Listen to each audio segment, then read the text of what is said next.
सर्वप्रथम भारतीय जनता पार्टी हा फक्त एक पक्ष नाही तर एखाद्यासाठी एक परिवार कसा बनू शकतो हे मी स्वतः अनुभवलंय. आपल्याला सर्वांना माहिती आहे, 1 वर्षापूर्वी विधानसभेच्या निवडणुकी दरम्यान मी तयारी करत होतो. काही कारणांमुळं माझी उमेदवारी पुढे जाऊ शकली नाही. परंतु मला आनंद ह्या गोष्टीचा आहे की सर्व वरिष्ठ नेते जे मला गेले अनेक वर्ष मार्गदर्शन करत आलेले आहेत, आज बरोबर 1 वर्षानंतर महानगरपालिकेची निवडणुकीच्या सामोरे जात असताना वरिष्ठ लेवलला माझा विचार झाला. जिल्ह्यातल्या सर्व नेते मंडळींना एक निरोप देण्यात आला की कृष्णराजला यामध्ये उतरवलं पाहिजे, असा आमचा सगळ्यांचा विचार आहे. आणि फक्त 2च दिवसापूर्वी संध्याकाळी मला तो निरोप आला की या निवडणुकीच्या सामोरे जाताना तुझ्या पाठीशी आम्ही सगळेजण उभं राहायला तयार आणि तू हे केला पाहिजेस.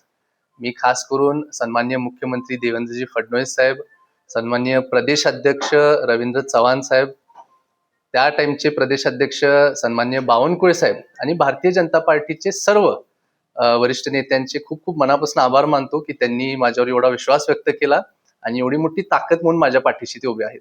महापालिका निवडणुकीला सामोरे जात असताना कोल्हापूरचे कुठले महत्वाचे प्रश्न वाटतात जे गेल्या 25 वर्षात सुटलेले नाहीत आणि पुढे ते सुटावेत आणि चांगलं एक कोल्हापूर जगाला पाहायला मिळालं काय किंवा काय विजन असणार? हो, माझा खरं तर जाहीरनामा जो असेल तो लवकरच बाहेर येणार. त्यामध्ये मी विस्तारमध्ये आपल्याला सर्वांना त्या बाबतीत माहिती देईन.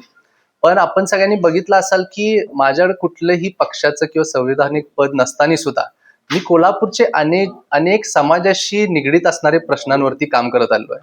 त्यामध्ये खास करून आता कचऱ्याविषयी प्रश्न असतील, डेव्हलपमेंट फंड्सचे विषय असतील, क्रीडा क्षेत्रात असेल, असे अनेक गोष्टी आहेत.